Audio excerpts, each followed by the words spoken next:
Есенскиот ковид бране пред нас и треба да стравуваме, алармираат лекарите. Според доктор Илче Евковски, престојната есен и зима ќе бидат неизвестни. Затоа треба да бидеме целосно подготвени за нови пикови. Тој се надева на помирна есен од предходната, но тоа не остава простор да бидеме опуштени.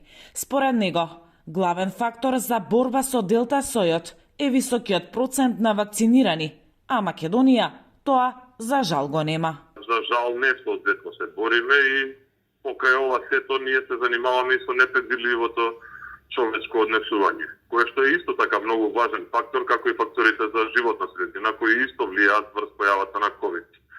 Има многу делови за да се предвиди понатамошниот тек, но есента и зимата ќе бидат интересни. Како ќе бранува делта, ќе гледаме во Македонија во некои делови да бидат имаме високи пикови, но на одредени делови како западниот дел од земјата ќе гледаме дека ќе почне да стивнува. Дали ќе не спаси бустер дозата на Pfizer? Докторите велат да, ама не сите.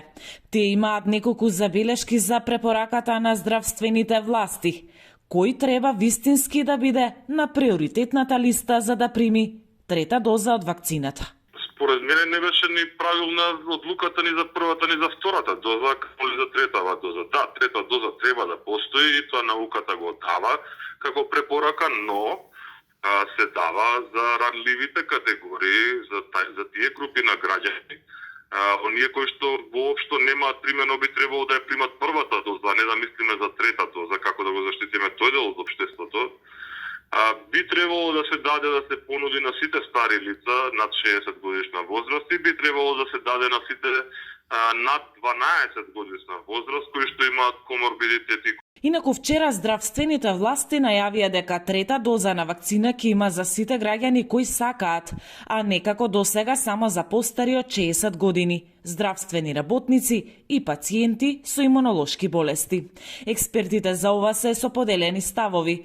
За дел нема опасност од мешање на вакцините, туку така подобро доаѓало до зајакнување на имунитетот.